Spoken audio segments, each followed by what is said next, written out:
Sejam todos bem-vindos a mais um episódio, quinto episódio, Cris. Uau, É chegando. isso, estamos chegando longe, então, estamos chegando bem longe. E hoje, com um convidado muito incrível, eu gostaria de te dar as honras Uau. de falar desse convidado. Gente, eu tô muito feliz, sinceramente, estou emocionado desse dia aqui. A gente está recebendo hoje o nosso pastorzão Anísio. Pastor Anísio, o pastor Anísio é esposo da pastora Meire, Opa, pai da Gabriela e da Vanessa, genro do Jorge e do Airan e vovô do Miguel e da Maitê. é isso aí, uma família Uau. linda, criada na presença do Senhor, e Deus tem dado graça para a nossa família e a gente tem sido feliz na presença do Senhor. Que lindo, pastor, que lindo poder te receber aqui. Para nós é uma honra, sabe? Uma alegria Saber da minha. correria que o senhor tem o tempo todo, mas a atenção que o senhor tem pelas pessoas que estão à sua volta, a gente fica muito honrado em te receber aqui, pastor. Que bom, a honra é minha, né? E eu fiquei assim impactado com o nome, né? Se posso falar, né? Elevado. Essa tarde vai ser um momento de muita elevação, né, galera? Ser elevado aí. Aleluia, pastor, Parabéns pelo aleluia. nome. Remete, para mim, remete elevado aquilo que não é preso ao chão. É, Glórias. todas as coisas vieram do alto. Uau, né? Tudo se criou, tudo se fez a Tudo. partir do alto. Aleluia, pastor. Que honra te receber. Muito obrigado, pastor. Obrigado mesmo. Pastor, e aqui a gente sempre começa da seguinte forma. Diga. Como começou a vida cristã de hoje do nosso pastor Anísio, mas ele não começou pastor, ele começou... Como foi o início da sua vida cristã, pastor? Rapaz, a minha vida cristã, eu sempre digo, quando eu faço aconselhamento pastoral, ou quando eu converso com alguém, ou quando eu tenho oportunidade, eu digo que a igreja, ela foi para mim como uma luva é para a mão. Por quê? Eu sou o segundo filho de uma família de três. Temos uma irmã adotiva também, quatro, mas biológicos são três. Eu sou o segundo filho de uma família de três, de um pai que era da Petrobras, era navio petroleiro, levava minério de ferro para o Japão, trazia petróleo, Uau! Japão, Arábia, Kuwait, fazia a rota do exterior. Mas o meu pai era uma pessoa muito fechada, muito quieta, ele falava pouco, muito pouco. Amava a família ao extremo, nunca deixou faltar nada. Mas ele passava por estar na rota do exterior, ele passava um ano e 2 meses, um ano e 3 meses sem sair Fora de de casa? casa, fora de casa, Uau! viajando. Quando ele chegava, os primeiros momentos assim que ele entrava em casa, nós olhávamos para ele assim como se fosse um estranho, uma Sim. pessoa estranha. E até a gente começar a ter um envolvimento, levava 2 dias às vezes. E o meu pai, por ser muito fechado, tudo era com a minha mãe. Ah, tua mãe resolve, tua mãe faz, fala com a tua mãe. Nunca me levou na escola, mesmo porque não, às vezes não, nem conseguia tempo. E nunca sentava com a gente para conversar, conversava muito pouco. O negócio dele era dar presente. Então ele trazia para nós assim sacos de presente do Japão. Ele compensava. Ele compensava com presente. E nós crescemos assim, eu particularmente, eu cresci muito quieto, muito fechado, muito tímido. Até hoje eu sou uma pessoa tímida. Eu consigo assim ter expansão aonde eu conheço, aonde já é a minha praia. Uhum. Mas se eu chego num lugar novo como aqui, meu Deus, eu chego a tremer. Pastor, é Que é muito, isso? muito estranho ouvir isso do senhor, porque a gente te vê. Mas todo mundo fala isso. Eu aprendi ao longo do tempo a lidar com a timidez, a controlar a timidez, porque a Bíblia diz que aquilo que nos domina nos torna escravo. E eu fui escravo da timidez. Por muito tempo eu fui escravo. Para vocês terem uma ideia, eu ganhava do meu pai carrinhos de controle remoto que no Brasil não tinha nem o carrinho de fricção. Eu já tinha de controle remoto. Então eu levava esses carrinhos para a escola, dava para meus amigos, porque eu tinha 5, 6, 7, 8. Então eu dava para os meus amigos para ser popular, para poder Claro, claro. conquistar a amizade deles, para poder, porque como eu não falava muito pouco, eu tinha essa dificuldade. E eu fui crescendo num ambiente assim, com 13, 14, 15. E naquela época, aos 15 anos, era muito comum os filhos já dirigir o carro do pai, não precisava ter carteira. A gente saía, Uhum. e nós saíamos, eu e meus irmãos. Nesse tempo, a minha mãe conheceu a Cristo. Uma amiga dela levou ela à igreja, e a minha mãe convidava nós para ir, e ninguém queria ir, nem eu, nem meus Que irmãos. idade isso, pastor? Eu tinha 16 anos, 15 para 16. E um dia a mãe botou um decreto lá em casa. Vocês querem ser carro do pai de vocês? Tudo bem. Agora, só sai se for na igreja primeiro comigo. Se não for na igreja, não tem carro. E aí nós três ficamos assim, e agora? Quem vai? Quem vai? Não, vai tu, vai eu, vai tu.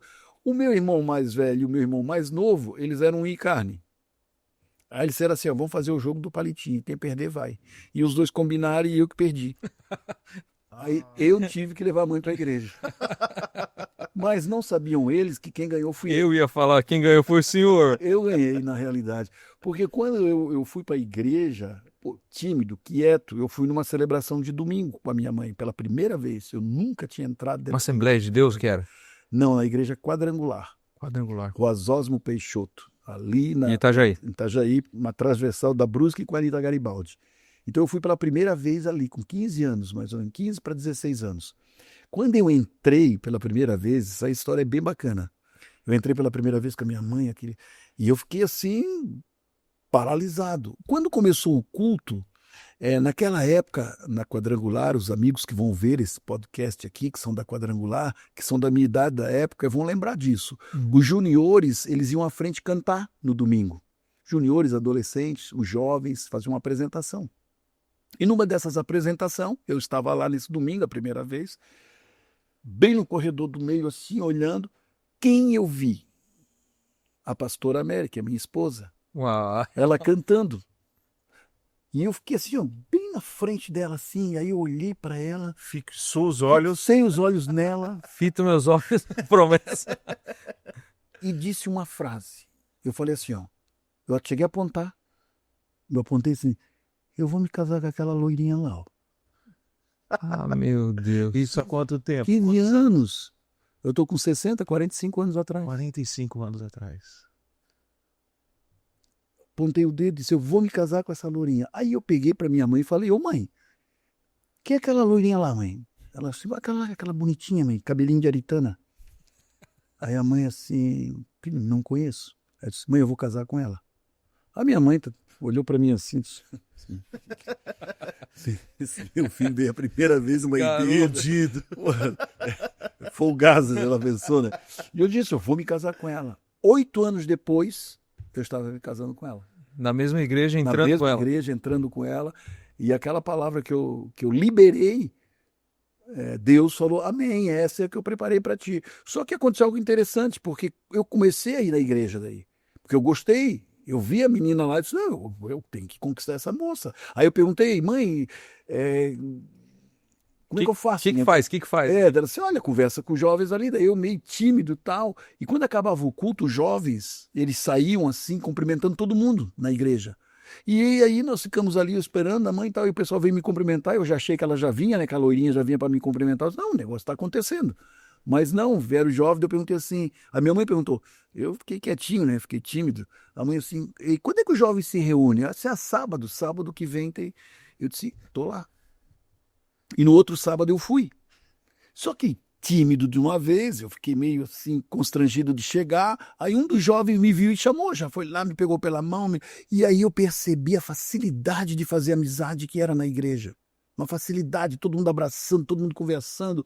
Eu disse, é isso que eu quero, a minha vida é isso aqui. Alegria, todo mundo cumprimentando, conversando.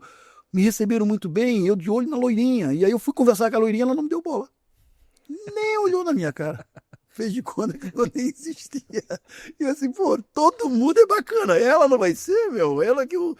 Puxa. E assim sucedeu. Ela não ia com a minha cara. Não foi com a minha cara. Por quê? Porque como eu fiquei... todo mundo fazia amizade ali, como eu disse, na minha praia eu não tenho problema de timidez. Então eu comecei a ficar muito íntimo do pessoal e bem extrovertido, Sim. mesmo tímido. E aí eu fiquei popular. E aí deu essa crise entre eu e ela, porque ela era muito patricinha, toda arrumadinha, toda ajeitadinha, eu largado, folgado, e ela não queria saber de olhar para mim. No pensamento dela, afinal, Não teve compatível para mim, não. Não teve jeito, e assim seguiu os anos, e eu de olho nela sempre. Quanto tempo? Até conquistar o coração ela, eu levei 3 anos. 3 anos para Permaneceu bastante tempo? Não, eu fiquei assim, ligado. E com a certeza que era ela. Absoluta.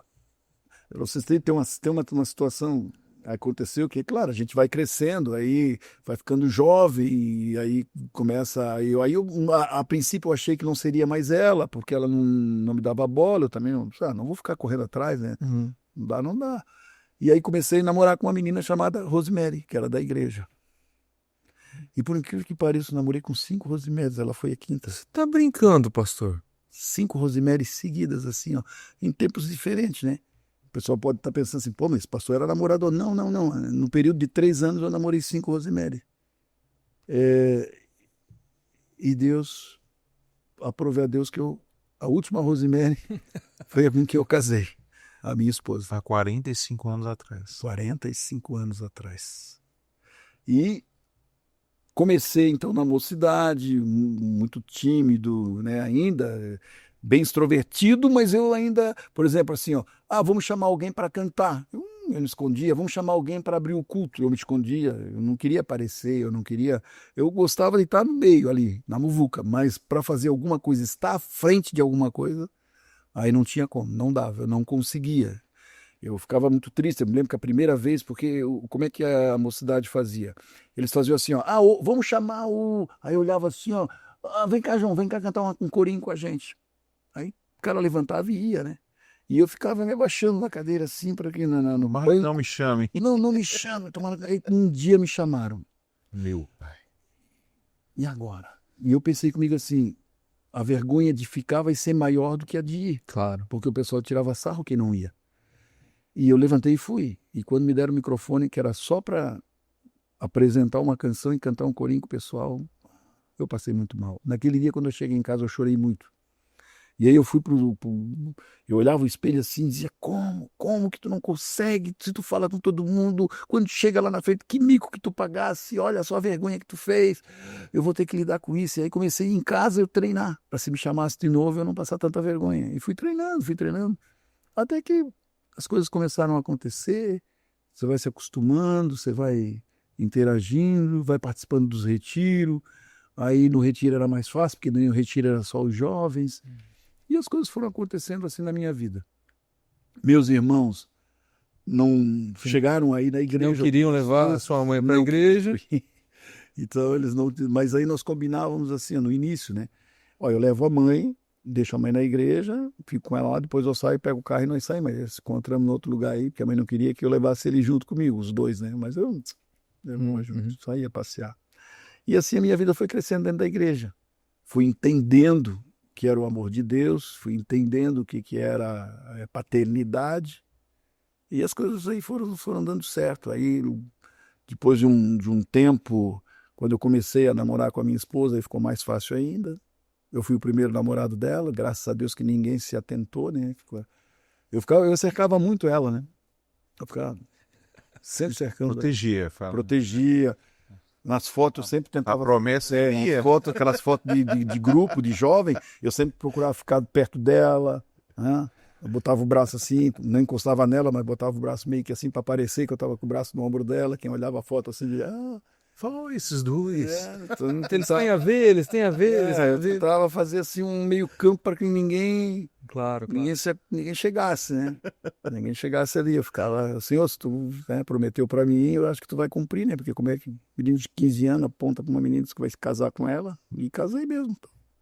Por isso a gente tem que... A palavra tem poder. É verdade. Tudo é criado primeiro no mundo espiritual. Então, quando eu entrei pela primeira vez, eu já criei no mundo espiritual. Eu quero me casar com ela. Fui apressado, comecei a namorar com outras Rosemary, mas o senhor entendeu. Só errou a pessoa, mas a Rosemary era. Era a Rosemary. Que legal, pastor. E dentro dessa, talvez dessa vergonha, desse medo, tal, Deus foi quebrando essas barreiras. O senhor se casou e depois o senhor começou a liderar alguma área da igreja? Isso. Antes de eu começar a liderar, o que aconteceu? Eu me lembro que num retiro de jovens, eu devia ter 17 anos, mais ou menos 16 para 17, um ano e pouco depois que eu estava na igreja, quase 2 anos. Nós estávamos num retiro de jovem e o pastor que fez o meu casamento, nesse retiro, eu gostava muito dele. Eu era muito apaixonado pelo meu pastor, muito apaixonado, pastor José Pérez Riquetti. Eu era muito apaixonado. E num retiro de jovens, ele orando por nós, assim, pelos jovens, ele chegou para mim, orou por mim, e era um retiro de carnaval, a gente saía sexta, sábado, domingo, segunda e terça, para uma chácara ou para a praia, e ficava nesse retiro lá. Ali foram muitas experiências boas com Deus. E numa dessa situação, esse pastor, ele orou por mim, e ele falou para mim assim, ó, Anísio, você tem chamado pastoral. Quando ele falou isso para mim, eu fiquei muito frustrado. Eu fiquei muito frustrado, porque na minha cabeça eu pensei assim, poxa, ele não precisa falar isso para mim, porque eu amo ele demais. Eu não sei se eu consigo amar ele mais do que eu amo ele falando isso para mim, porque eu não tenho chamado pastor. Eu achava lindo. Eu olhava, eu sentava assim e via o pastor pregando, ou a pastora, ou o líder de jovem, o nosso líder de jovem, quando ministrava a palavra para os jovens. Nossa, aquilo ali enchia os meus olhos, eu achava a coisa mais linda. Eu parava, eu ficava aficionado pela palavra liberada. Eu achava assim, nossa, é uma unção de Deus tão grande, é algo tão... que eu achava que para mim não era acessível para mim. Sim. Então eu não me via mesmo, até por conta da timidez. Então eu nunca achei que eu fosse ser pastor, então nem estava nos meus planos. Eu nem cogitava, eu nem deixava queimar no meu coração, porque eu achava lindo, mas eu imaginava que não era para mim. Então eu fiquei decepcionado com o meu pastor, porque eu disse assim, não precisava fazer isso aí. Para mim, eu já amo ele. Eu achava que ele fez isso. Sim. Não precisa me falar algo para me amar mais. Eu achava que ele falava isso aí para demonstrar que ele também gostava de mim. Mas não entendi. Isso foi num sábado. Aí domingo teve o culto, também normal. Na segunda-feira a pastora orou. E a pastora passa por mim numa oração e fala a mesma coisa. Aí que eu bolei, né? Eu disse assim, poxa, eles combinaram ainda. Meu Deus. Eles combinaram. Já tá ficando feio, já. Porque assim, não vai mudar nada o meu amor por eles e tal. E aí eu disse para ela assim, pastora, o pastor já falou isso para mim no sábado. Ele falou isso para ti? A senhora não sabe? Eu disse, não. Ele falou quando? Sábado agora. Então é confirmação, Anísio. Eu falei assim, Ai, Senhor. mas aquilo ali ficou no meu coração, e por conta da timidez, eu levei mais de 40 anos para poder ser consagrado mesmo pastor. Eu exerci uma função pastoral na igreja, eu pastoreava jovem, mas não tinha a titularidade de pastor. Então, eu, por não acreditar no meu chamado, por não acreditar que eu era capaz de ser realmente ungido pastor, demorou muito tempo até eu ser realmente pastor, ter a titularidade de pastor, ser consagrado a pastor. Fui fazer teologia há 25 anos atrás, apenas. Faz só 25 anos que eu fiz teologia. E 15 eu fui consagrado, 15 anos atrás, quando iniciou a Igreja Rever, que aí eu fui, de fato e de direito, consagrado pastor. Apesar de já exercer uma função pastoral, pastoreava jovem, mas de fato de direito só em 2010, quando a Igreja Rever nasceu. Mas aí na própria Igreja Quadrangular eu fui presidente, né? Quadrangular fala presidente de grupo de jovens por alguns anos. Nessa época que eu fui presidente de grupo de jovens, foi quando eu conheci o pastor Júnior Rossirola, que hoje é o meu pastor. Eu fui pastor dele, da mocidade, e trouxe ele para trabalhar comigo na minha equipe. Ele era meu tesoureiro. Menino assim, quando ele chegou na igreja, eu não lembro dele nos cultos de domingo, porque ele sentava muito atrás. E eu lembro dele uma vez no sábado, quando ele começou a ir nos sábados, que eu era o líder de jovem, que eu era o presidente do grupo da mocidade. Então eu lembro quando ele entrou, e eu lembro dele assim, um menino muito, muito franzino, muito magrinho, muito apagadinho, lourinho, assim, cabelinho pro lado, assim. E eu achei muito interessante porque ele também era um dos últimos a chegar e um dos primeiros a sair. E aí eu cheguei para minha esposa e, com o passar do tempo, né, 3, 4 meses depois que ele começou a frequentar a mocidade, eu disse para minha esposa assim, ô amor, lembra aquele menino lá que senta lá atrás, o Júnior? Ela assim, sim, sei quem é.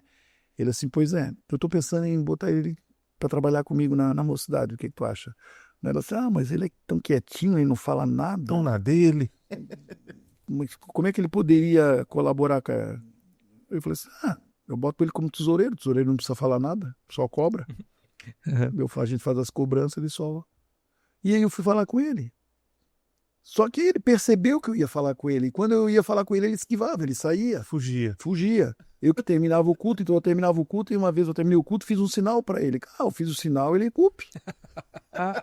Não deu. Aí eu disse assim, amor, tu termina o culto, né, no outro sábado, termina o culto, que eu vou falar, que eu já vou ficar ali no meio ali, e quando terminar eu já pego ele lá na saída da porta. Quando eu passei o microfone para minha esposa, para terminar, ele, vup. E o senhor mais rápido foi atrás? Não conseguiu. Não consegui pegar. Oh, meu não Deus. deu, já saiu.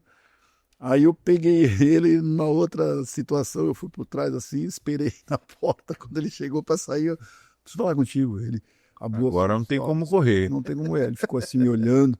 Eu disse, quero falar contigo, vamos conversar? Ele fez assim, balançou a cabeça. Aí fomos na sala ali da igreja, aí ele disse assim, olha, eu queria te convidar para te fazer parte do Ministério de Jovens, mas na minha diretoria. Aí ele fez assim, não falou nada. Se tu quer, eu preciso que seja meu tesoureiro. Tu aceita? Ele assim, aceito. Aí começamos a conversar e eu comecei a passar para ele o que ele ia fazer e fui empoderando ele, e ele foi indo e tudo que eu pedia para ele, ele fazia com uma excelência. Ele sempre solícito. Fora do normal.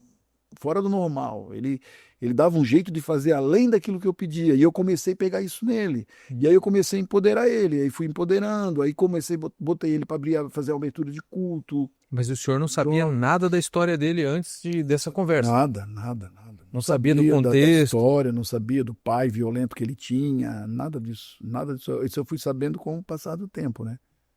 Porque, claro, isso me chamou muita atenção. Ele era muito introvertido, muito tímido, muito assustado, então eu queria saber o porquê daquilo ali. E aí ele aos poucos, foi abrindo o coração, foi falando, e aí a gente foi trabalhando também isso nele, foi empoderando, percebi que ele era também uma pessoa muito tímida, muito fechada, e aí eu já entendi porque eu também era assim, e aí eu comecei, cara, eu também sou assim, mas calma, vamos lá, devagarzinho, e aí fui empoderando ele, e ele foi indo, eu acho que 3, 4 anos depois, ele assumiu aquela mocidade.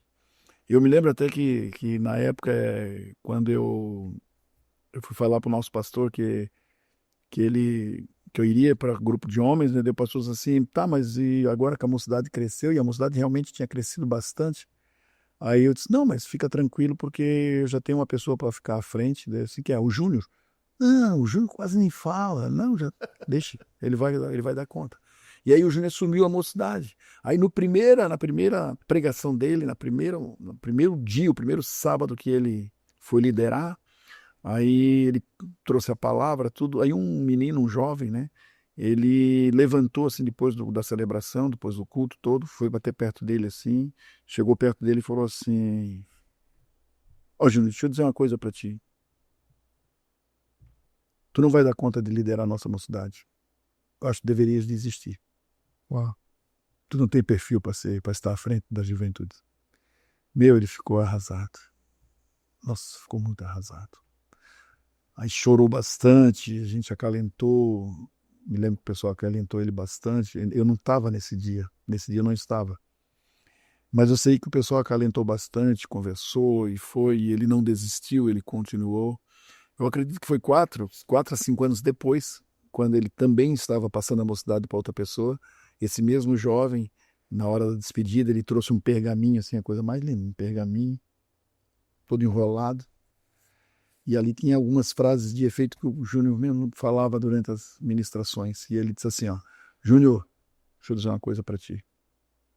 Para mim, você poderia ser o meu líder eternamente.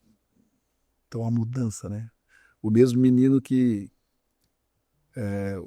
usou aquelas palavras fortes para tentar impedir, Sim. foi o mesmo menino que depois reconheceu que ele poderia ser o líder dele pelo tempo que fosse. Então essas coisas marcam a vida da gente. São essas coisas que fazem a gente entender o quanto Deus é presente, o quanto é a mão de Deus e não a gente. Nós não somos nada. Nós não somos nada.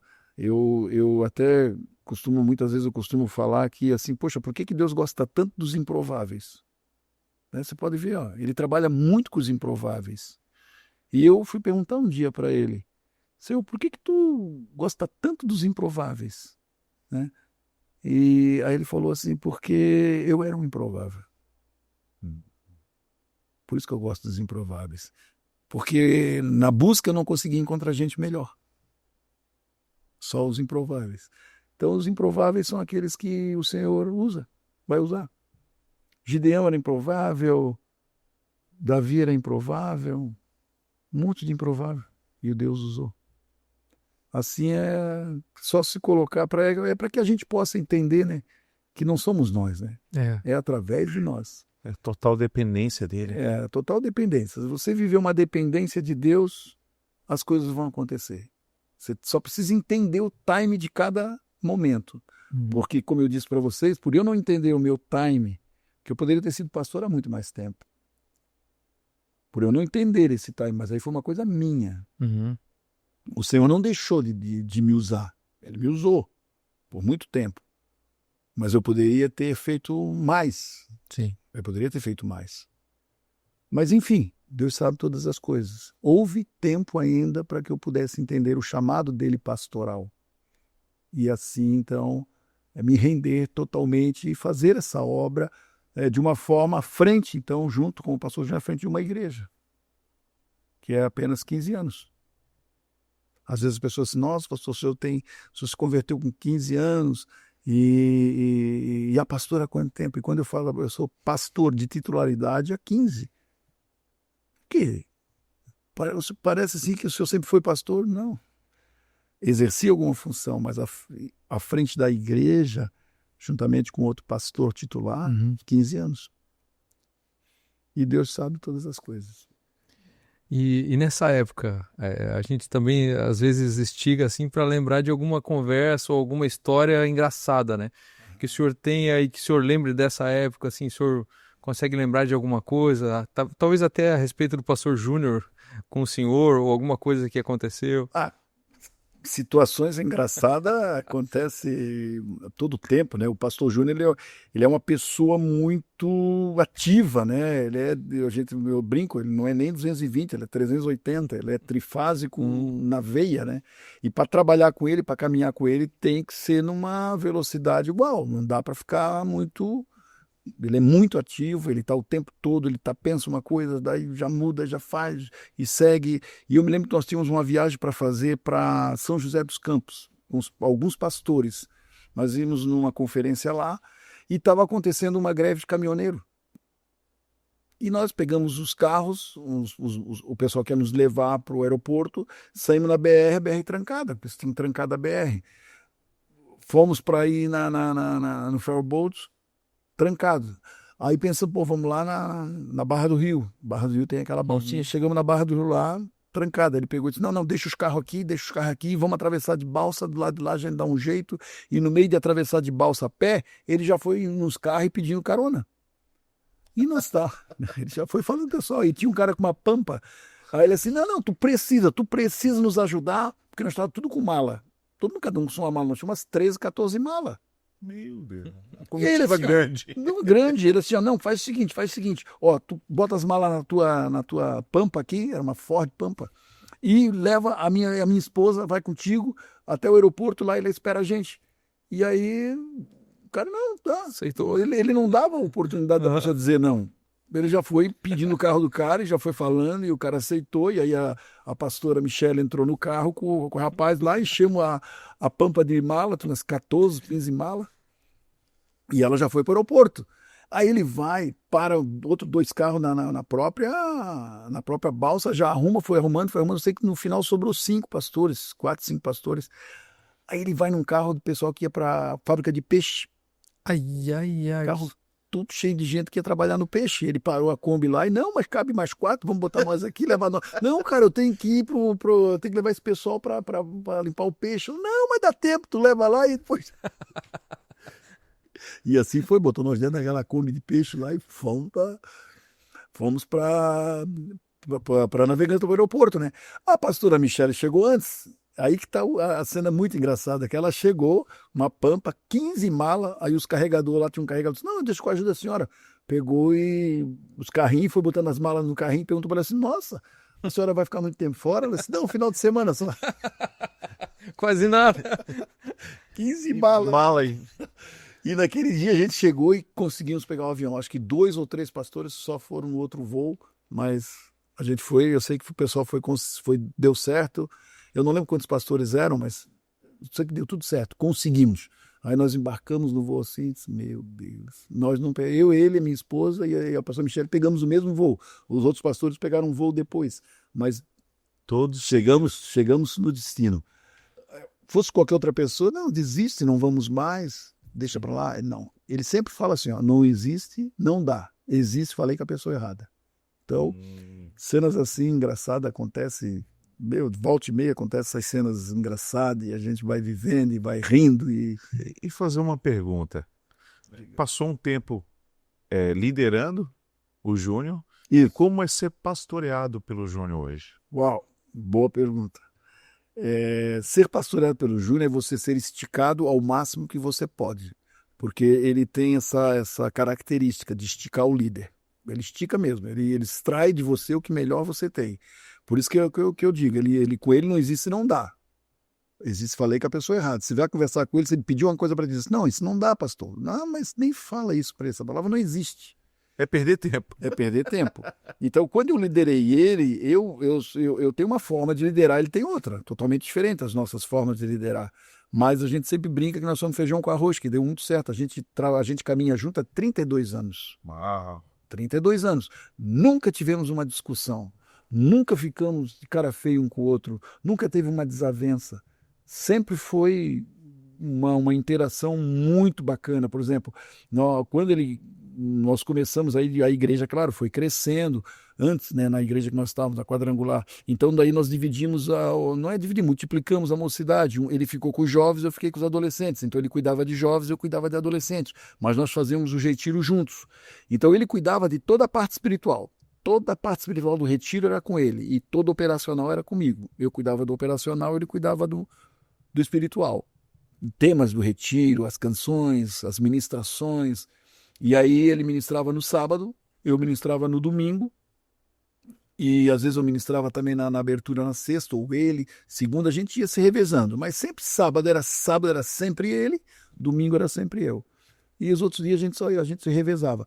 E a gente sempre se deu muito bem. Por exemplo, ele vinha com o tema, a gente ia fazer a reunião, ele já tinha o tema, Deus já tinha dado o tema para ele, já tinha dado a canção para ele, mas ele ia fazer a reunião igual e começava a perguntar, qual o tema que nós vamos colocar? Um falava um tema, outro falava outro, tal. Daí ele dava 2, 3 temas. Mas a direção ele já tinha concreta já. Tudo pronto. Ele é fenomenal. Para ter uma ideia, até a canção Deus dava para ele. Tudo. Era uma coisa incrível, era fenomenal. Então ele já tinha a canção, ele já tinha o tema, e ele botava os temas assim, ó, tem esse tema, tem esse. Vamos ver então o que vocês acham, Era coisa assim, todo mundo ia certinho no que ele falava, a canção que ele falava, era uma sintonia muito bacana. E eu me lembro uma vez que a gente fez um retiro que o tema era Mocidade Ungida pelo Senhor, coisa mais ou menos isso, uma mocidade ungida, ungidos pelo Senhor, uma coisa assim. Ele pediu uma jarra de bronze 0 quilômetro, que nunca fosse usada, óleo de unção, que nós íamos ungir a mocidade toda. Aquela noite, aquele sábado, foi uma das experiências mais marcantes que eu tive com Deus, mais marcantes. E eu tenho certeza que as pessoas que vão estar acompanhando esse podcast, que vão ver esse podcast, que estavam nesse retiro, eles vão confirmar e vão lembrar o que eu vou falar aqui. Naquela época tinha só aquelas máquinas Cybershop, Sim. que a gente usava, não tinha celular. E o que aconteceu? Quando a gente começou a orar e ungir, cada um tinha uma situação diferente. Uns diziam assim, nossa, mas por que esquentaram o óleo? O óleo tá quente, está pelando a minha mão. Outros diziam assim, nossa, por que esse óleo está tão frio? Está gelado. Cada um tinha uma experiência. E o pessoal ia batendo forte, a oração, e ungindo as canções, e unção, ungindo a gurizada, e já orando, e uns já largado no chão, outro encostado, e o clamor, algo demais. Aquele lugar, o ambiente onde nós estávamos, tinha umas janelas assim, ó, e uma porta da entrada. E eles começaram a bater foto daquela. E aí, quando nós terminamos, que o pessoal foi olhar as fotos, eles já eram assustados por Júnior. Disseram, Júnior, olha isso aqui. E não era uma máquina, todas as que bateram. Cada janela tinha uma coluna de fogo, assim, ó, em cada janela. Uma coluna de fogo em cada janela, assim, ó. E aonde nós estávamos ungindo os meninos ali, os jovens, a unção, tinha uma pomba de fogo em cima, assim, ó. Fortinho o formato de uma pomba de fogo. Eu fico arrepiado. Nós juntamos a galera e o Júnior disse assim, pessoal, apaga, porque isso aqui é nosso. Isso aqui é uma experiência nossa. Não dá para nós levar isso aqui para fora que o pessoal não vai entender. Isso é para nós termos vivido aqui.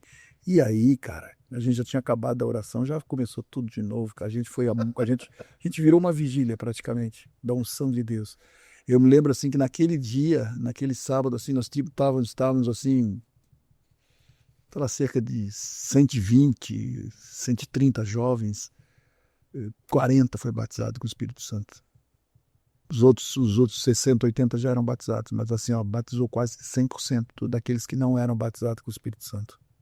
Foi algo muito fantástico. Foi algo que ficou marcado. Naquela geração, naquela mocidade. E parece que apenas um daqueles jovens não apagou. E ele parece que ainda tem essas fotos. Uau. E foi na máquina de todos. Não foi numa máquina só. Foi em todas as máquinas. Todas que saíram ali, todos todas. que bateram foto, apareceu. É inexplicável. Foi algo assim que marcou a nossa vida. Então a nossa mocidade, assim, a mocidade que cresceu com a gente, cresceu nessa pegada. Cresceu nessa pegada. Então foi muito, muito forte. Nós fizemos um outro retiro que era sobre limpar as mãos. E ele pediu uma taça de acrílico, assim, mais ou menos desse diâmetro assim, toda de cristal, né, toda de plástico, assim, transparente. Botou água, encheu d'água. E o sábado a oração era lavar as mãos, né? Lave as mãos e tal. Aquilo ali também foi um mover de Deus assim, muito forte. As pessoas chegavam a jogar água em cima delas, assim, ó, do mover do Espírito Santo. Então a gente viveu muitas coisas bonitas com a juventude, com os jovens daquela época. E cresceram. Hoje a gente vê, esses jovens aí, tem pastores, uns estão no Canadá, outros estão pastoreando igreja, outros estão com a gente até hoje. Então, foram situações que foram criadas assim através do mover de Deus, de deixar Deus trabalhar, de agir, deixar Deus agir, ficar atento às orientações que Deus dava, como, por exemplo, o tema, a canção. Por exemplo, uma vez aconteceu uma coisa engraçada também, bem interessante. Nós tínhamos era também retiro de jovens, né? Era retiro de carnaval, era sexta, sábado, domingo, segunda e terça. E, se não me falha a memória, que era na segunda-feira, nós tínhamos uma festa. E aí eles queriam antecipar a janta para depois da celebração, porque a festa era antes. A festa era antes e eles queriam fazer a festa depois. Aí eles foram falar, o Júnior já tinha determinado os horários, aquela coisa toda, e vieram falar comigo. Aí disseram assim, Anísio, a galera toda, né? Veja só, eu queria que tu falasse com o Júnior para mudar, porque olha só, a gente vai fazer a festa agora, pô, não vai ter tanto tempo assim para a festa. Aí a gente vai para o culto, aí ter o culto, aí depois do culto. Então, vamos deixar para fazer a festa depois. A gente começa a celebração agora e faz a janta e a festa depois. Daí eu disse, como assim? Não. Está determinado desse jeito, vai ser desse jeito. Primeiro nós vamos fazer a festa, porque a festa, ela é bacana, mas não é a prioridade. E aí fizemos a festa, foi bacana, foi legal. E naquela noite houve um derramar do Espírito Santo assim, que foi até também altas horas. E altas horas, a gente não tinha hora para terminar. Era retiro assim, em chácara, então era bem à vontade mesmo. Então isso foi assim o que moveu a nossa mocidade e o meu trabalhar com o Júnior no ministério pelo qual a gente servia na época, né? E quando foi para plantar a igreja, O Júnior, ele chegou para mim e disse assim, tu vais vir comigo? Eu disse, claro. Opa, tô junto, não tenha dúvida que eu vou caminhar contigo. Ele disse, não. Vai orar a Deus e vai fazer provas com Deus. Não vem se Deus não confirmar as provas. Eu disse assim, nossa. Ele fez 20 provas com Deus antes de abrir o ministério durante 4 anos. Em 4 anos ele fez 20 provas com Deus. E eu fui conversar com Deus, assim, Senhor, eu não tenho dúvida que eu vou com ele, eu preciso fazer essas provas, 20 provas, eu não vou fazer 20 provas, eu vou fazer só 3, porque, né, afinal de contas eu não vou ser o pastor titular desse nada, eu já tenho certeza, só vou ajudar ele, mas não, fazer só 3. E uma das provas que eu fiz foi muito impactante, porque eu tenho a minha casa há 35 anos, a casa que eu moro. Uhum. E eu queria reformar, sempre quis reformar a minha casa e nunca sobrava. Eu sempre fazia uma reformazinha pequena aqui, uma coisa ali, mas o que eu queria realmente fazer eu não conseguia. E eu fiz uma prova com Deus. Eu disse assim, Senhor, se realmente, né, tu queres que eu vá com o Júnior, eu preciso que aconteça algo extraordinário na minha vida. Eu preciso reformar a minha casa, eu quero fazer aquela casa que está aqui dentro, que até hoje eu não consegui, e eu preciso de recurso para fazer essa casa. E eu não tenho esse recurso e também não vou vender meu carro, porque o meu carro eu usava para trabalhar. Eu não sei de onde vem, Senhor. Mas Que o senhor não trabalhava ainda não, só na igreja? integral. Não, Uhum. eu era gerente de venda. Eu trabalhava numa empresa e aí fiz o voto com Deus e dei um tempo determinado para o Senhor. Nessa época, isso era julho, quando eu fiz, e eu disse que até dezembro eu teria que estar... que essa prova teria que acontecer. Uhum. 2009. E a igreja abriu em 2010. E aí, fiz o voto com Deus, tá? Eu estava em casa, em julho, depois de fazer esse voto com Deus, e aí assistindo TV, e a minha filha chegou para mim e falou assim, pai, já viu aí a promoção da Sky? Eu era assinante da Sky. Dela assim, eu assim, mas que promoção? Não, tu pega o controle de remoto, tu faz a inscrição e concorre a um carro. Eu disse, meu filho, já viu alguém ganhar carro? Né? Tu conhece alguém que ganhou um carro numa promoção dessa? Isso aí não existe, filha. Não, mas pega o controle remoto, faz, pai, quem sabe? Aí eu, tá, vamos lá, vamos fazer. Aí peguei e fiz a inscrição, era para quem estava em dia, né?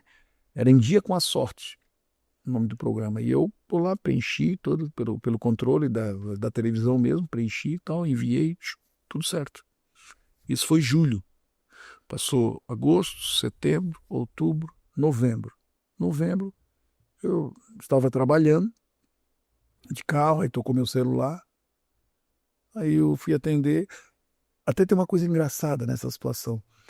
Eles me venderam em agosto o Campeonato Brasileiro de 2010, pacote fechado. Então eu acessava todos os jogos. Eu sempre gostei do Campeonato Brasileiro, sempre gostei de futebol. Aí eu acessei e parcelado em 6 vezes. Legal, deu no bolso, fiz. Só que o que aconteceu? No outro mês eles descontaram numa só. Tuf! Uma pancada só, não dividiram em 6. Aí eu fiquei envenenado, né? E eu queria ligar para eles para cancelar tudo e cancelar até meu plano. Isso em agosto, aí, não, em setembro, agosto ou setembro, por aí. E liga hoje, liga amanhã, liga hoje, liga amanhã. Não ligava, correria, que ela já tinha descontado mesmo, já estava até meio que... Eu pensei, mas eu vou cancelar tudo, mas aí eu... Ficar sem ver. Uhum. Já saiu mesmo? Tá, deixa quieto. Já era. Pronto. Aí em novembro, eu atendo a ligação 011. Senhor Anísio, senhor Anísio, pois não. Então, senhor Anísio, aqui é da Sky. Aí eu me lembrei do Campeonato Brasileiro. Aí eu disse assim, eu quero realmente falar com vocês. Ele assim, pois não, senhor Anísio. Eu quero falar com vocês sobre o Campeonato Brasileiro, mas eu não tenho tempo agora. Porque agora eu estou trabalhando. Me liga amanhã. Desliguei o celular. Eu nem deixei responder. Aí no outro dia me ligaram de novo. Senhor Anísio, eu falei, oi, tudo bem? Agora também não dá falar com vocês agora, me liga 1h da tarde, porque agora eu estou trabalhando, não consigo falar com vocês. Não, senhor Anísio, tudo bem. Mas eu não esqueci do Campeonato Brasileiro, tá?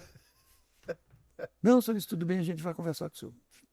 Quando deu meia hora, ligaram, disse, agora eu tenho tempo. Porque eu queria pegar eles com gosto, né? Agora eu tenho tempo. Todo argumento, razão. Tudo cheio. Estava preparado, né? Preparado. E alô. Olha, é o seguinte, não, se a gente quer falar com você sobre uma promoção, eu sei qual é a promoção que vocês querem falar. Ótimo, é essa mesmo que eu quero falar.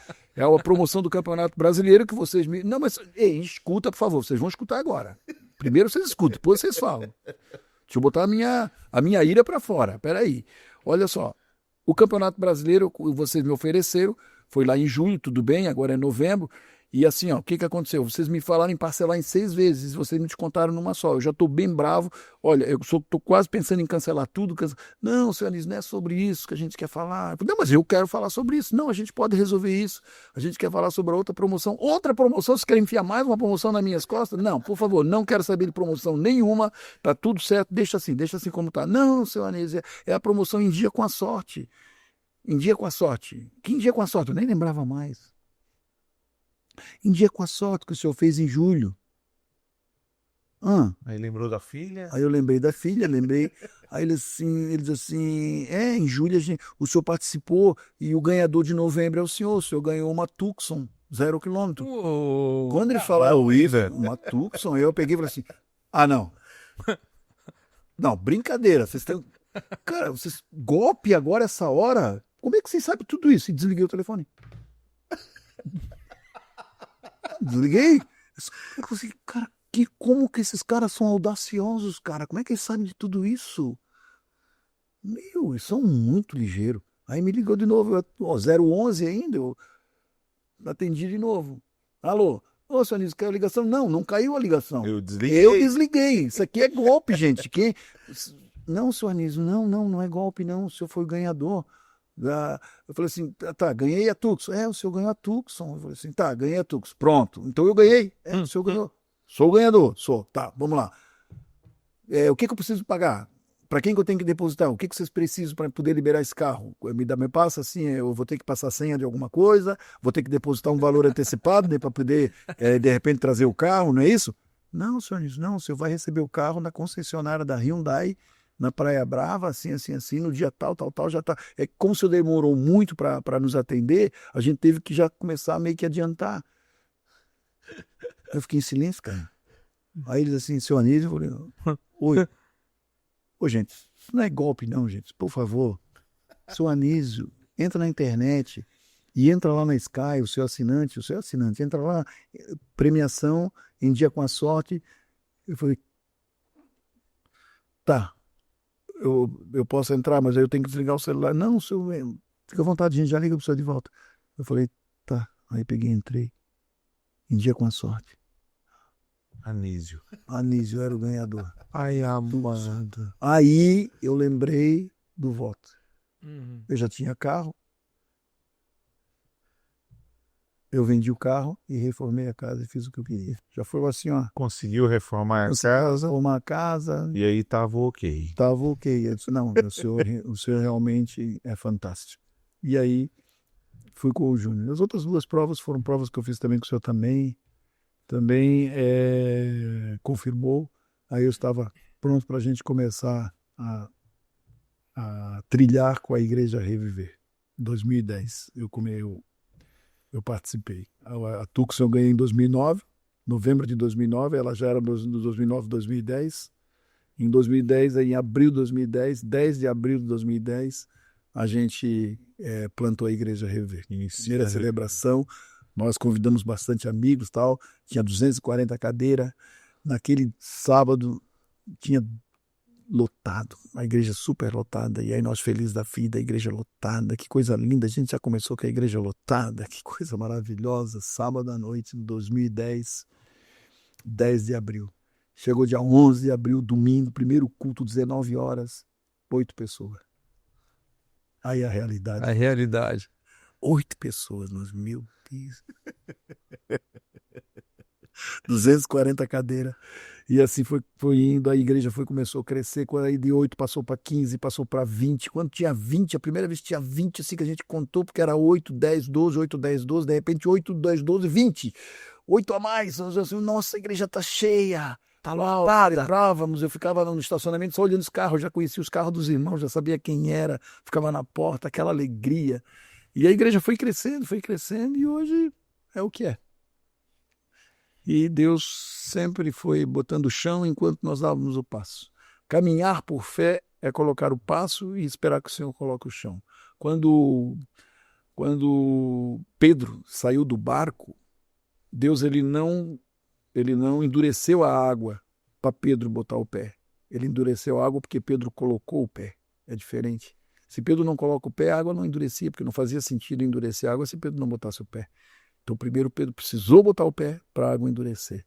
A pesca milagrosa. Eles pescaram a noite inteira. Você acha que ele não jogou para a direita, para a esquerda, para o lado, para frente, para trás, para tudo que é lado? Tinha peixe? Não tinha peixe. Não havia peixe. Mas quando o Senhor fala assim, lance pelo lado direito, lance pelo outro lado. Certo? Eu fico imaginando aqui, é coisa do pastor Anísio, né? Uma versão atualizada e corrigida do pastor Anísio Peixeires. Eu fiquei imaginando assim, Pedro disse assim, cara, ele é Jesus, cara, mas eu sou Pedro, eu sou pescador, eu entendo de peixe. Não tem peixe nessa água aí. É um carpinteiro de peixe. O cara é carpinteiro, ele entende. Vou pegar o formão lá, passar na madeira, mas peixe sou eu, peraí. Mas tudo bem, já que ele está falando, eu vou fazer conforme a palavra dele. E lançou. Aí Jesus colocou o peixe. Se Pedro não lança a rede, ele não botava peixe. Para que ele ia botar o peixe? Mas mostrou que conhecia tanto que quase o barquinho de Pedro afunda. É tanta abundância. Tanta abundância. Então, a fé é isso aí. É você dar o passo e o Senhor colocar o chão. Os desafios que a Igreja Rever vem ao longo desses 15 anos, sempre foi assim. Sempre foi com passos de fé. Sempre passos de fé. Para abrir a igreja, para iniciar a igreja em 2010, foi um passo de fé do pastor Júlio e foi a 20ª prova que ele fez. Mas eu vou deixar para ele contar quando ele vir aqui. Ele vai contar essa prova, vocês lembrem disso. Vamos lembrar bem? Qual foi a 20ª prova que o pastor Anísio falou para abrir a igreja Reviver? Fala para ele, ele vai falar para vocês aqui quando ele vir aqui na próxima. Não vou estragar. Amém, amém. Curiosidade. Vai vir, em nome de Jesus. Agora ele vai, como falar para ele, né? Aí ele vai vir. Pastor, e a caminhada foi essa. Há um tempo atrás o senhor foi ao Cefenai e a gente gostaria de saber como foi esse convite para... Porque a gente está tentando fazer uma cronologia, mas não tem como, porque é muita história para contar. E a gente quer saber um pouquinho também sobre isso no Cefenai, como foi o convite, como foi o impacto do convite para o senhor. Então, para chegar nessa história, eu preciso voltar uns anos antes. Amém. Era no ano de mais ou menos 2007, quando nós estávamos num retiro, novamente de jovens desse jeito, e Deus nos colocou no coração de levar uma pessoa para ministrar para os jovens, e quem não sabia quem, nós não encontrávamos o nome, e uma menina que era do nosso ministério, que ela era da diretoria, ela disse assim, eu tenho um pastor amigo meu, da Univale, que é uma pessoa da igreja tal, e ele trabalha muito bem com jovens, mas nós não conhecíamos ele, não sabíamos quem era, e aí, poxa, para levar alguém que a gente não conhece, nós ficamos assim, É um receio, né? A gente tem que cuidar, né, o que você vai levar. E aí eu e o Júnior conversando, daí eu disse para ele assim, Júnior, cara, a Bíblia diz assim, orai e vigiai. Enquanto ele estiver palestrando, quando ele estiver ministrando a palavra, enquanto um ora, o outro vigia. Se falar alguma coisa, a gente tá ali. Um ora, o outro vigia. E ele foi muito bênção, a pessoa foi muito bênção, muito bacana. E quando terminou, ele disse assim, posso orar por vocês 4? Que era o pastor Júnior, a pastora Michele, eu e a pastora Mary. Aí sim. Aí ele orou e falou pro Júnior assim, ali foi aonde saiu a profecia do meu carro. Ele orou pro Júnior e disse assim, Júnior, ele disse assim, você vai liderar uma grande igreja, isso em 2007, 3 anos antes de nós abrirmos a igreja. Você vai liderar uma grande igreja, só que tu vai ficar muito conhecido no Brasil, mas te prepara, porque tu vai ficar mais conhecido ainda fora do Brasil. A pastora Michele disse que ela ia também fazer viagens internacional. Aí, para mim, ele falou assim, ó, você vai ganhar uma caminhonete, Deus vai te dar uma caminhonete. Isso em 2007. Eu fui fazer a prova em 2009, mas não falei que eu queria uma caminhonete, eu só falei que eu queria recurso. E eu esqueci também dessa... E assim, Deus vai te dar uma caminhonete e Deus vai colocar nas tuas mãos um centro de recuperação para você administrar. E muitas dessas viagens tu vai estar junto, pastor, né? Promessas que foram feitas das conquistas dele fora. Um ano antes de eu ser consagrado no CFNAI, o pastor Júnior foi. Aí foi convidado, através do Kedney, pastor Kedney, que era do CFNAI, teve na nossa igreja, conheceu o pastor Júnior, conheceu a história dele, e disse, nossa, eu tenho que te consagrar lá no CFNAI, assim, e o pastor Júnior foi. E aí era para mim estar junto nessa viagem, que aconteceu aquela situação do visto. Também é outra história. Foi uma história fantástica. A tour ia ser nos Estados Unidos, e durante a tour, num dia da tour, ele ia ser consagrado no CFNAI. Aí ele pega a equipe dele e a equipe começa a ir fazer os vistos. E todo mundo aprovado, todo mundo, tudo correndo às mil maravilhas. E eu fui deixando o meu, esperando. Quando chegou a minha vez, eu disse, não, faltavam 10 dias para a viagem, aproximadamente 10 dias. Eu disse, não, agora eu vou. Marquei a minha, falei com a Mica preparou toda a documentação, tudo certo. E eu fui para Porto Alegre tirar o visto, mas fui numa... Não tem como dar errado, né? Não tem como dar errado. Uma certeza. Tinha meninos lá que, nossa, que Sim.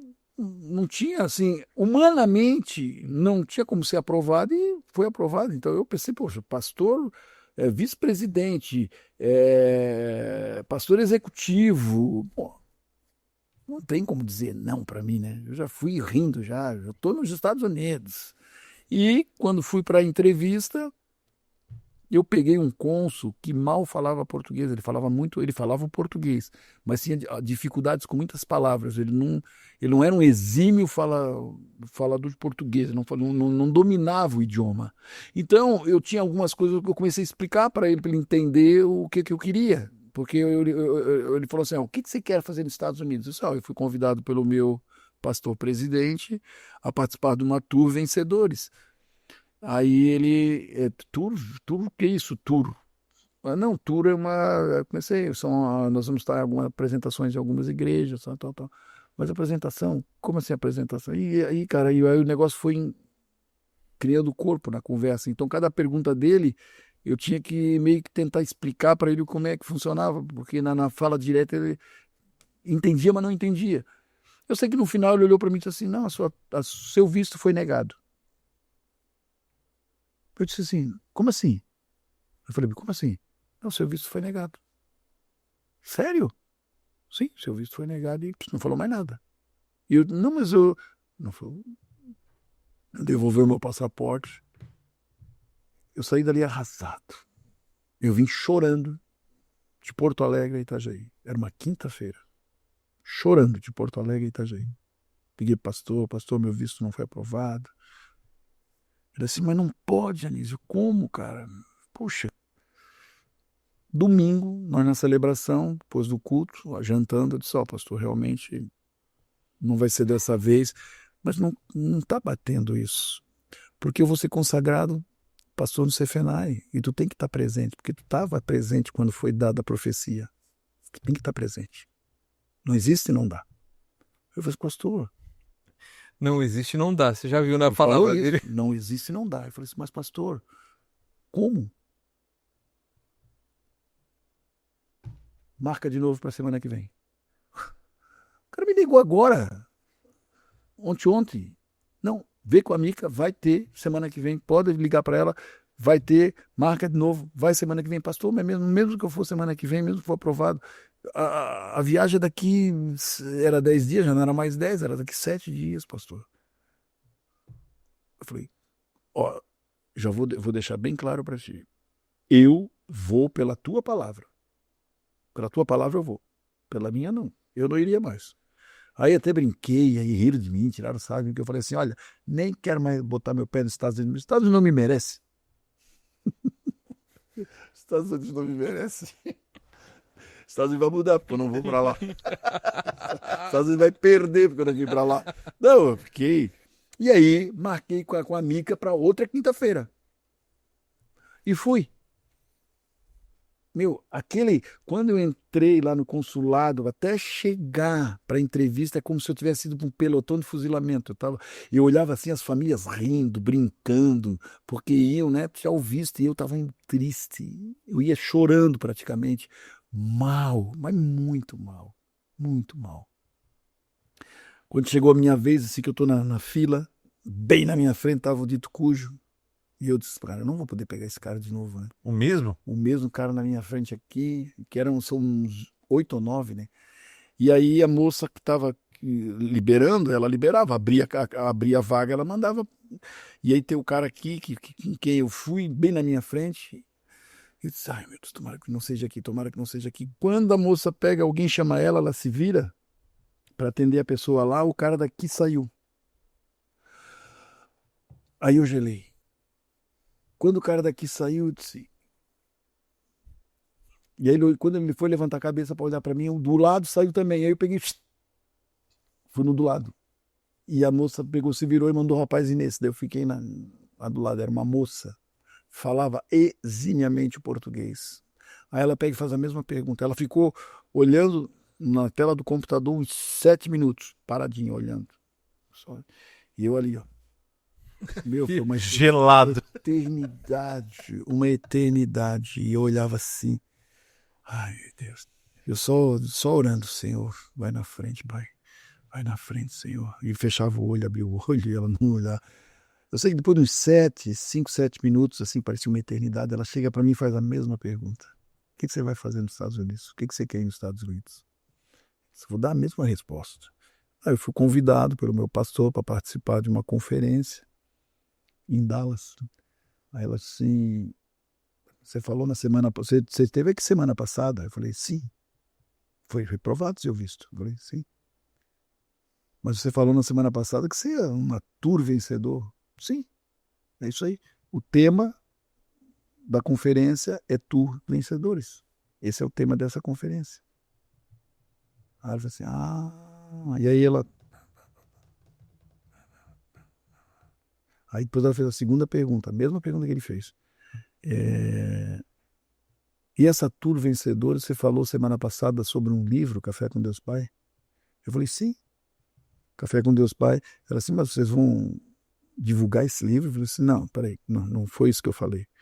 Posso explicar? Ela não falou nada, só ficou me olhando. Ele disse assim, esse livro, Café com Deus Pai, eu fiz um vínculo de fortalecimento meu com o Brasil. Por quê? Porque o pastor Júnior, que é o pastor meu, que está me convidando para essa tour, ele é autor desse livro, e esse livro já vendeu 5 milhões de cópias no Brasil.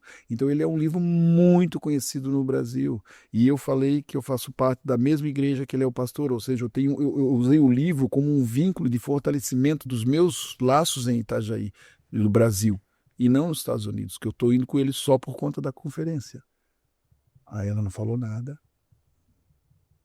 Aí ela fez a terceira pergunta, a mesma pergunta que ele fez. Ela disse assim, aqui você falou que as igrejas dos Estados Unidos vão pagar o seu custeio. Eu falei, não foi isso que eu falei.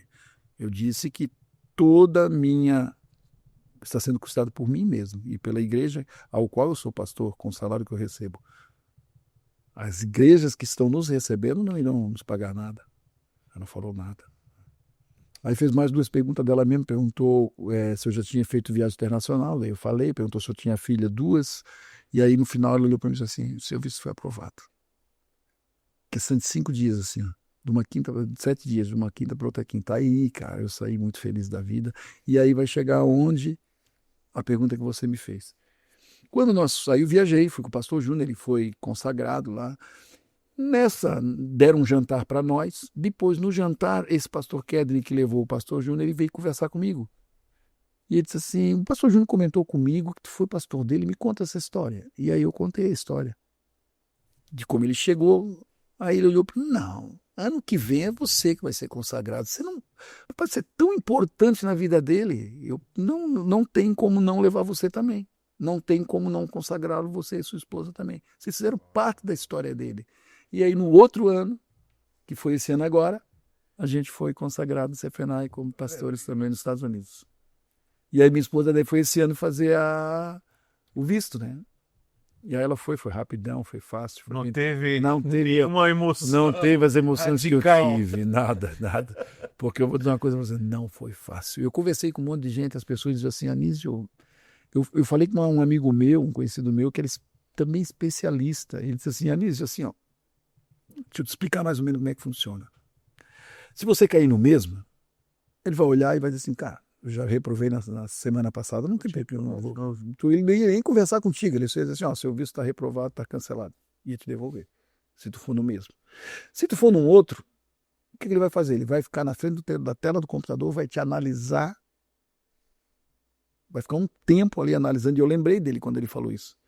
E ele vai pensar assim, ó, cara, se o meu amigo, se o meu amigo, ele cancelou, não vai ser eu que vou aprovar.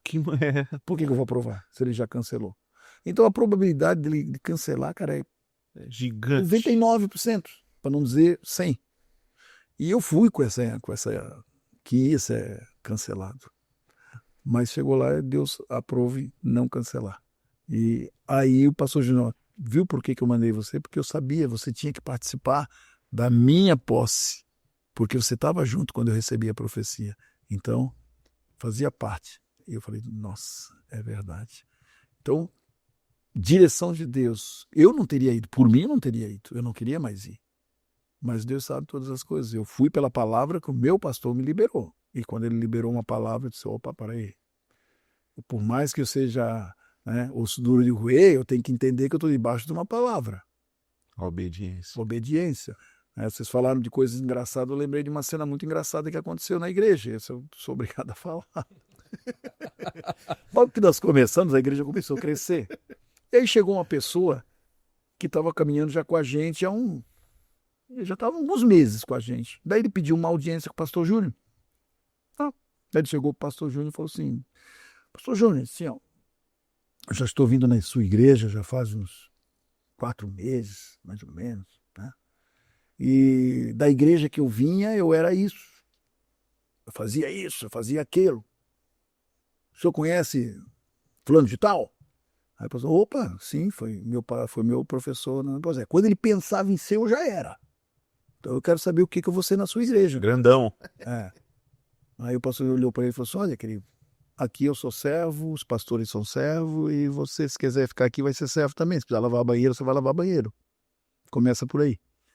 O cara saiu do gabinete dele e me encontrou no corredor. Mas eu não sabia dessa conversa, eu não sabia de nada. E aí me encontrou, pastor Anísio, sorrindo, feliz da vida. Meu amigo, tudo bem? Eu sempre bem contente também, bem feliz. E aí, cara, tudo bem? Abracei. Pô, animal. Eu falei, e aí? Não, vim aqui conversar com o pastor e tal. Tava conversando com ele. E eu falei, não, bacana e tal. Ele disse, pastor, deixa eu fazer uma pergunta pra ti. Eu falei, cara, a igreja tá crescendo. Eu falei, não, graças a Deus, né? Tá bonita, né? Não, tá crescendo, tá bonita. Nossa, eu tô encantado com a igreja. Mas deixa eu fazer uma pergunta pra ti. Tu foi pastor do pastor Júnior, né? Eu falei assim, sim, isso. Aí assim, então, tu não acha que ele é muito novo para estar à frente? Tu não acha que certo seria, pô, se já fosse pastor dele, dá para ver nitidamente que tu tens bastante experiência, tu não acha que seria mais certo tu estar à frente? Aí ele disse, papai, que conversa é essa? Meu amigo, simples assim, se Deus me quisesse à frente, Deus tinha me colocado à frente, mas não colocou eu, colocou ele. Deus falou com ele para abrir o ministério, não falou comigo. Deus falou comigo, sim, para ser auxiliar dele. E é o que eu estou fazendo, e é o que eu vou fazer. Sou pastor auxiliar dele, vice-presidente. Meu irmão, deixa eu dizer uma coisa para ti, cara. Eu sou fiel a ele ao extremo. E eu acho que tu não entendesse isso, mas tu vais entender já. Bem assim. Olha só, se o pastor Júnior chegar agora e me chamar, pastor Anísio, vem cá. E falar para mim assim, ó, pastor Anísio, você pega uma pedra de 100 quilos, amarra uma corrente, vai lá na ponta da Promenac, amarra a corrente no teu pé e joga a pedra de lá. Meu irmão, debaixo da palavra dele eu vou fazer isso. Duas coisas vão acontecer. Ou uma ou outra. Uma, a pedra afunda e eu sou promovido, porque estou debaixo da palavra dele. Ou outra, a pedra vai boiar e aí o milagre é maior. É assim que eu sirvo ele. Vocês são todos uns bandos de doido, aí Deu no pé. deu no pé, foi embora. Uma situação muito engraçada. E assim foi a vida, né? A gente já foi lá, já voltou cá, já foi Não, lá mas de novo. essa é a graça do podcast, que a gente vai puxando conversa e uma conversa vai puxando outra. Que bom. E pastor, nesses, vamos dizer, 40 anos de evangelho, talvez, Certo.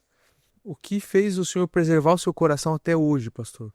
Continuar apaixonado por Deus?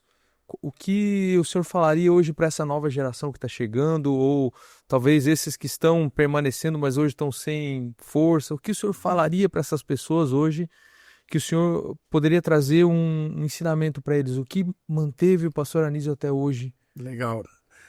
Assim, ó, o que sempre me fez estar na presença do Senhor, claro que é o amor que eu tenho por Ele, tudo que Ele fez na minha vida, de pegar aquele menino que era introvertido, esquisito também, e transformar num pastor. Isso é fantástico. Mas um dos textos da Bíblia que me norteia muito a minha história, são dois na realidade, é João 10 e o Salmo 23. João 10 fala que Jesus é o bom pastor. E o bom pastor dá vida pela ovelha. E Salmo 23, ele nos ensina como é ser esse bom pastor. João 10 fala, eu sou o bom pastor e dou a vida pelas ovelhas. João 10. Salmo 23. Davi, ele nos mostra como é ser esse bom pastor na nossa vida.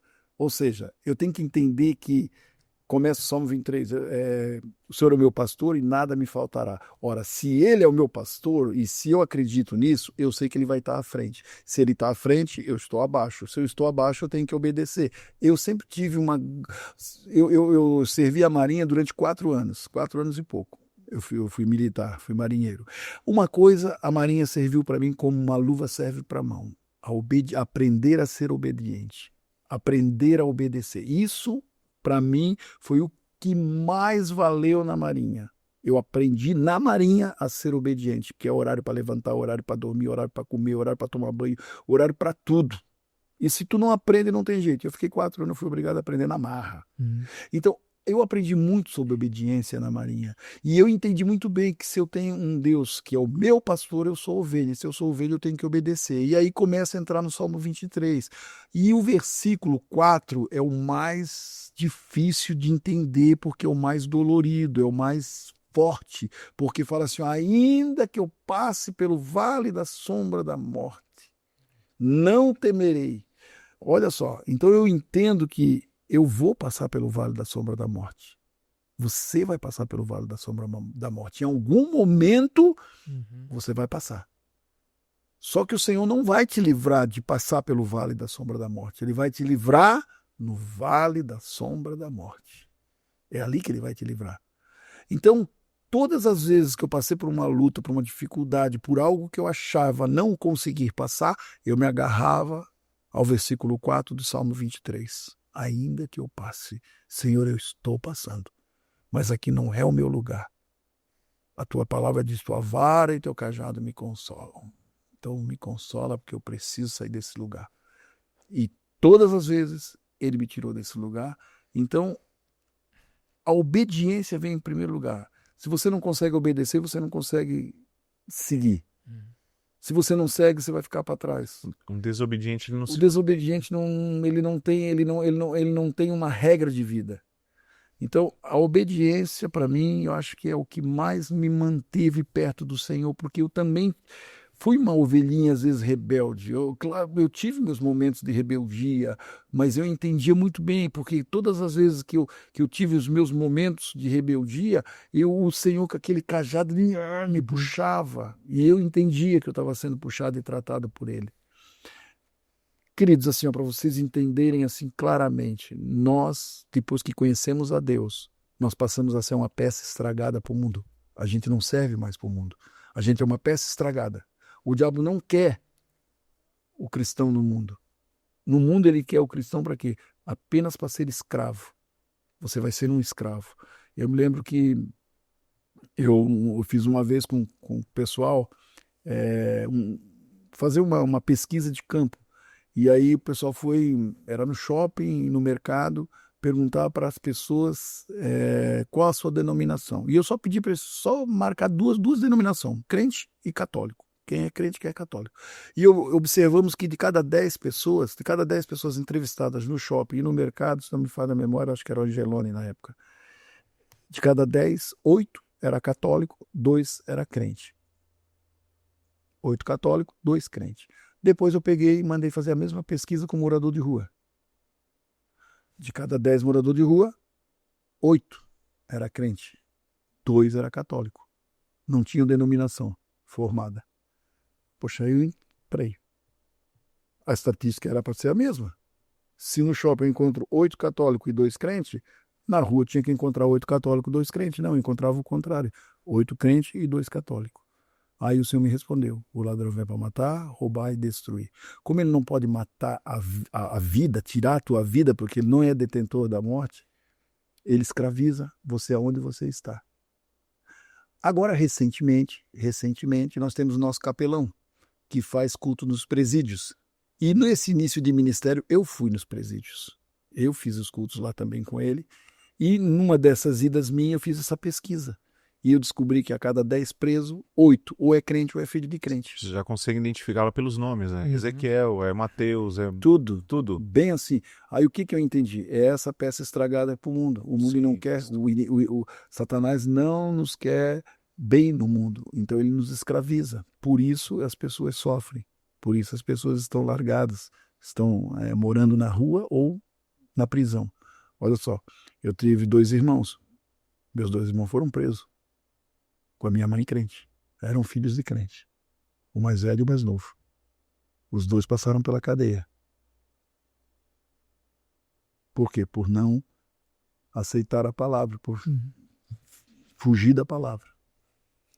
Então, esse é o X, assim. Eu sempre tive o temor a Deus. Eu sempre temi muito a Deus. Como eu disse, eu tive meus momentos difíceis, meus momentos de rebeldia, mas mesmo nesses momentos eu sabia que Deus era Deus. Eu nunca brinquei com as coisas de Deus. Eu sempre respeitei muito as coisas de Deus. Por isso Amém. que o temor ao Senhor é o princípio da sabedoria, porque uma hora você realmente percebe que você precisa voltar. E aí você volta.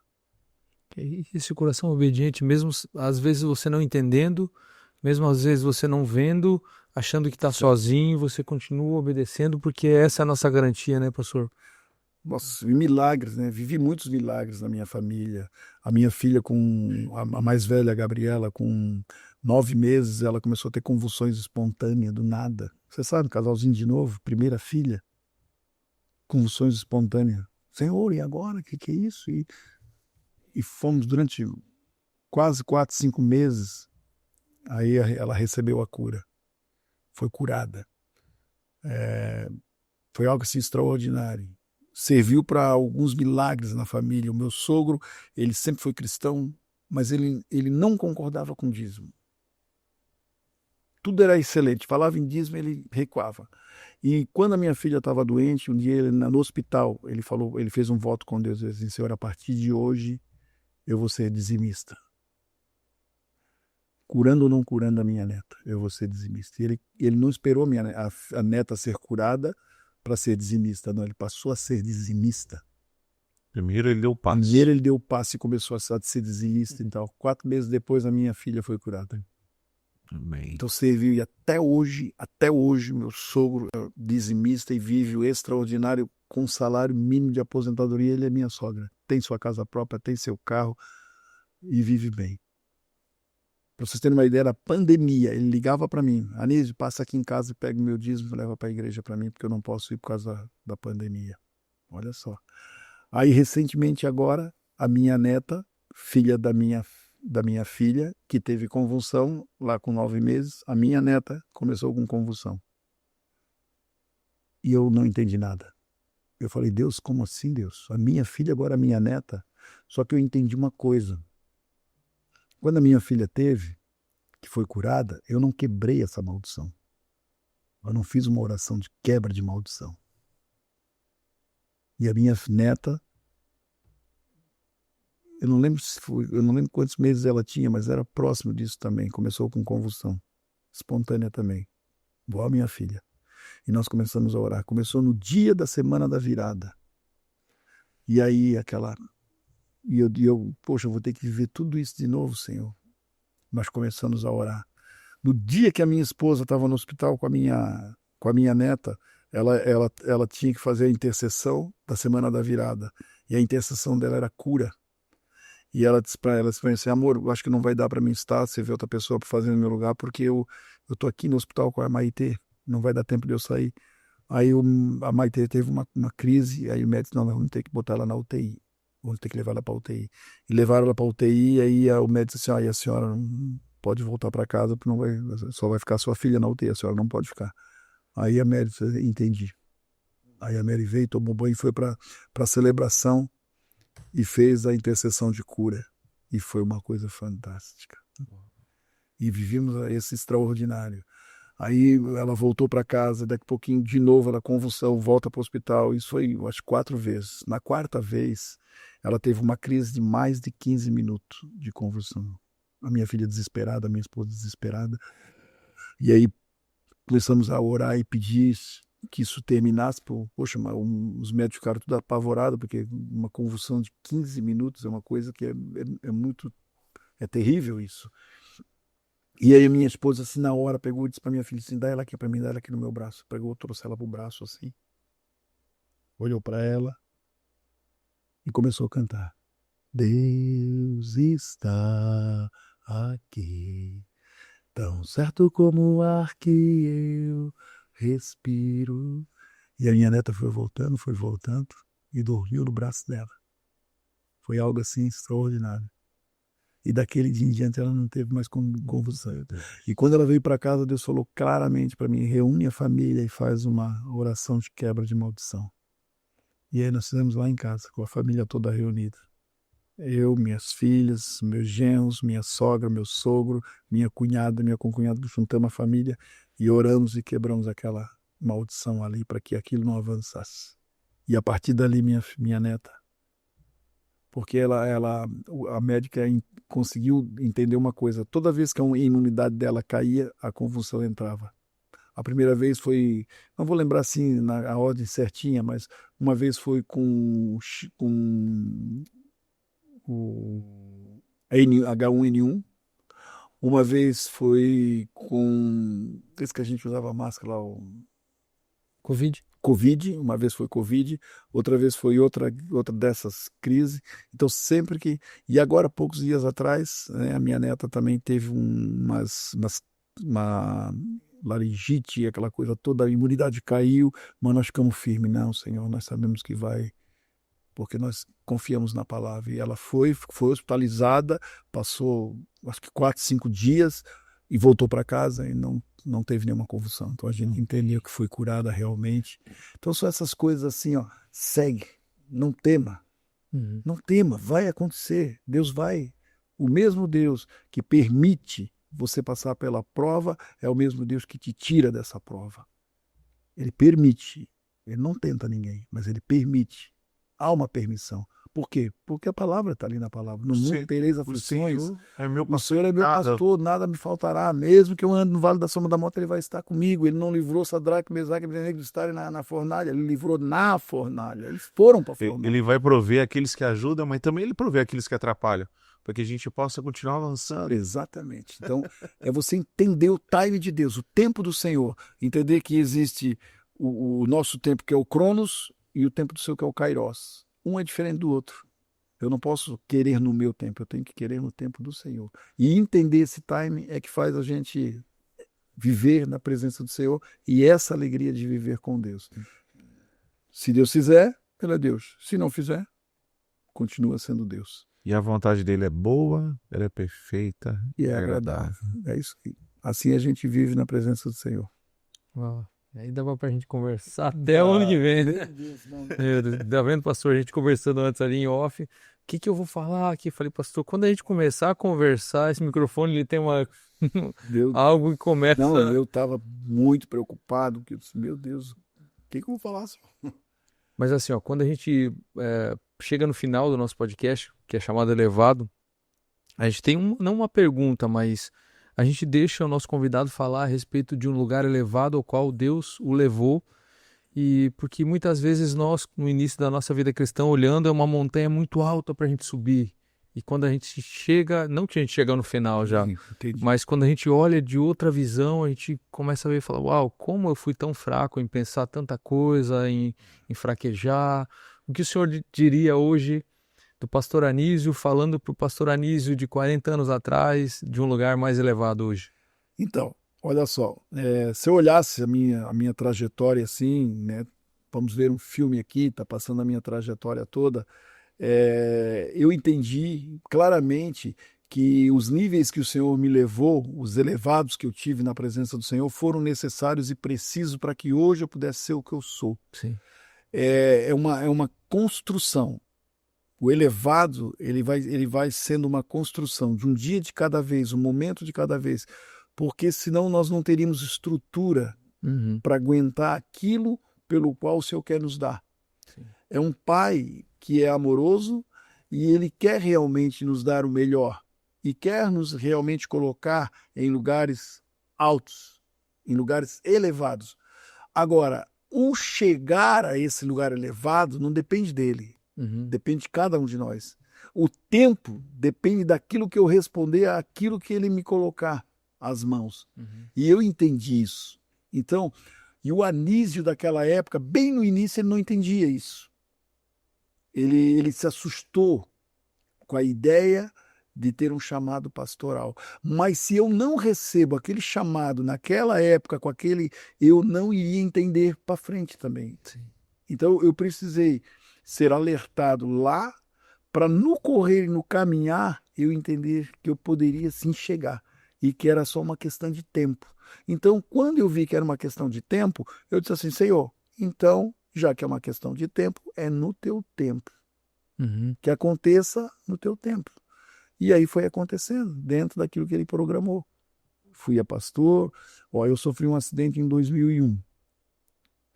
Quebrei o fêmur em 3 lugares, passei quase 5 anos em cirurgia, foram 12, 13 cirurgias, foram bastante cirurgias na perna, joelho, por aí afora. E foi nessa época que eu fiz teologia, sem entender. Fui fazer teologia porque não tinha nada para fazer. Olha só, como assim, pastor? Que blasfêmia, que coisa feia. Fui fazer teologia porque não tinha nada para fazer. Realmente, eu estava quebrado, muleta em casa, cansado de olhar para as paredes. Aí começamos a conversar, eu, minha esposa, meu cunhado, meu concunhado. Cara, vamos fazer teologia nos 4? Uma conversa assim boba. Vamos fazer, um ajuda o outro, e fomos fazer teologia os 4. E fomos até o final e fizemos teologia. Não imaginava eu que eu iria precisar dessa teologia para poder chegar ao pastorado. Então, é só você obedecer. Por mais que às vezes seja... Por mais que às vezes talvez não esteja um fundamento, talvez não esteja... Talvez aos seus olhos parece ser assim, para quê? Mas não é. Nunca diga o porquê das coisas. Por que fazer? Não, é para quê? Para que eu vou fazer isso? Porque em algum momento eu vou precisar. Então eu percebi que isso foi fantástico na minha vida. Chegar hoje onde eu estou, não cheguei a lugar nenhum ainda. Eu ainda estou na caminhada. Eu me lembro que eu pensava assim, pô, como é bonito esses pastores pregando. Puxa, que legal. Mas isso não é para mim. Hoje eu olho assim, o Senhor fez tanto na minha vida que eu só tenho a agradecer. Obrigado, Deus, por confiar em mim. Às vezes eu fico pensando assim, nossa, tem tanta gente muito mais inteligente do que eu, tem tanta gente muito mais avante. Por que fui eu o escolhido para puxar o pastor Júnior para o trabalho cristão? Por que sou eu escolhido para estar do lado dele? Poxa, tem tanta gente melhor do que eu. Mas se é assim que Deus quer, glória a Deus. Uhum. Amém. Vou cumprir o papel. O pastor Jesus mesmo fala, ele diz assim, nossa, tem tanta gente inteligente no Brasil, tanta gente melhor do que eu, por que eu fazer o café com Deus Pai? Mas não é, porque a graça foi dele. Deus achou graça nele. E tinha que ser alguém. Da mesma forma eu penso. Tinha que ser alguém para chamá-lo na época que ele chegou na igreja. Porque ele foi um menino esquecido no banco da escola. E por pouco, ele não foi um menino esquecido no banco da igreja. Por muito pouco. Então, é você estar atento ao tempo do Senhor, que é diferente do nosso. Quando a gente está atento ao tempo do Senhor, você pega as coisas no ar. Aí você só segue. É igual o elevado. Por que não antes? Por que não 10 anos antes? Não, porque o tempo do Senhor é esse. É nesse tempo que Ele quer usar vocês. É nesse tempo que Ele quer fazer com vocês. Só diga assim, Senhor, eis-me aqui. Eis-me aqui. Eis-me aqui. E que possamos ir sempre no maior dos elevados. Amém. Amém? Amém. Amém, pastor. Puxa vida. Ficou aqui só se deliciando com essa mesa aqui. Que maravilha, pastor. Muito obrigado Bom estar aqui. por ter aceito, sabe, o convite. Sei que se a gente tiver mais 2 ou 3 episódios, a gente vai ter história para contar e para ouvir. E é bom que o senhor já perdeu, né, perdeu o medo um pouco, então no próximo vai ser melhor ainda. O senhor já está convidado para estar daqui a pouco junto com a gente de novo. Muito obrigado mesmo pela tua presença, pastor. A gente agradece demais. Que bom, que bom. Obrigado. Fiquei muito feliz de participar. Foi a primeira vez. E para Ele, toda a honra, toda a glória, Amém. toda a adoração, porque dele, por Ele e para Ele são todas as coisas. Amém. Amém, Amém. pastor. Finaliza aí, Filipão. Obrigado mais uma vez, pastor, pela oportunidade de acrescentar ainda mais a nossa fé. Amém. Então, todos que nos assistem, que vão futuramente vai nos assistir, que possa ficar esses ensinamentos. Isso, na verdade, é a vivência de ensinamentos que o Senhor vai nos levando e aprova o Senhor, né, de nos colocar para fazer conforme a vontade dele. Então, um grande abraço a todos. Deus abençoe cada um. Amém. Até a próxima mesa do Elevado. Deus abençoe. Tchau, tchau, pastor. Tchau, galera. Tchau, pessoal.